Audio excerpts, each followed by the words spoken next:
एक बहुत बड़ा जंगल था।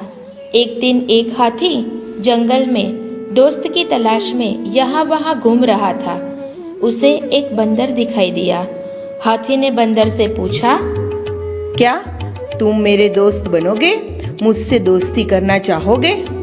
बंदर ने कहा, आप तो बहुत बड़े हो और आप मेरे जैसे पेड़ पर एक जगह से दूसरी जगह छलांग नहीं लगा सकते।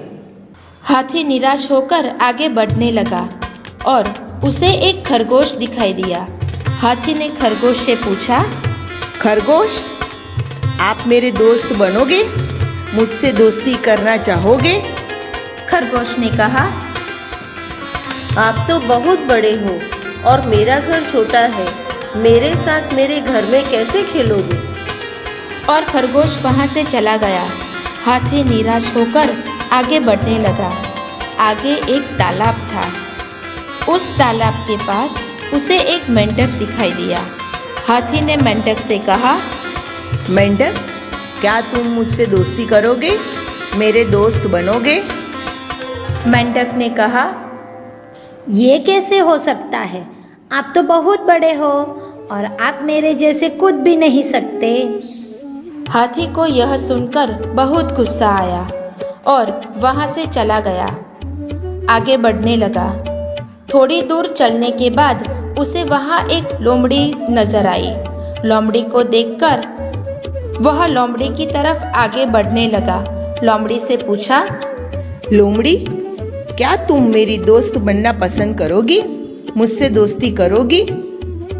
लोमड़ी ने कहा, अरे नहीं बाबा नहीं, आप तो बहुत बड़े हो, मेरी आपसे दोस्ती नहीं हो सकती। ऐसा बोलकर लोमड़ी वहां से भाग गई।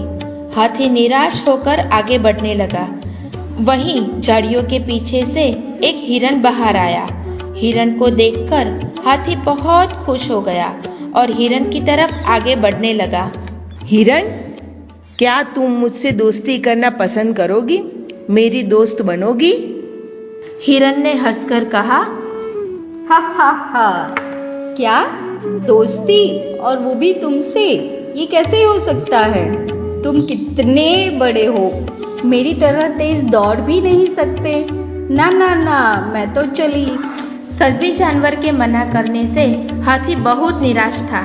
वह सोचने लगा कि मैं तो अकेला रह गया, कोई मेरे दोस्त बनना नहीं चाहता, और वह अपनी सूंड हिलाकर आगे बढ़ने लगा। अचानक उसने देखा कि सभी जानवर इधर उधर भाग रहे थे। उसने लोमड़ी से पूछा, क्या हुआ? अरे, ये क्या हो रहा है? सब क्यों इधर उधर दौड़ रहे हैं? आखिर हुआ क्या? वहाँ एक बाघ है, वो हम सबको मार डालेगा, भागो भागो। सभी जानवर इधर उधर छिप रहे थे, इसी डर से कि बाघ उन्हें खा न ले। यह देखकर हाथी बाघ के पास गया और जोर से आवाज निकाली। बाघ ने हाथी को देखकर उसने भी जोर से दहाड़ की। दोनों एक दूसरे को घूर रहे थे। हाथी ने बोला, बाघ, क्या हुआ? इस मासूम जानवरों को क्यों परेशान कर रहे हो? छोड़ दो इन्हें, इन्होंने तुम्हारा कुछ नहीं बिगाड़ा। बाघ बोला, हा, अपने काम से काम रखो, मुझे गुस्सा मत दिलाओ। हाथी ने बाघ को समझाने की बहुत कोशिश की, पर बाघ नहीं माना। हाथी को गुस्सा आया और उसने बाघ को अपनी सूंड में उठाया और दूर फेंक दिया। बाघ वहां से अपनी जान बचाकर भाग गया। जंगल के सारे जानवर यह देखकर बहुत खुश हो गए और हाथी के पास गए। सबने अपनी करनी पर माफी मांगी और धन्यवाद कहते हुए हाथी की दोस्ती का प्रस्ताव स्वीकार कर लिया। हमेशा के लिए हाथी को अपना दोस्त बना लिया।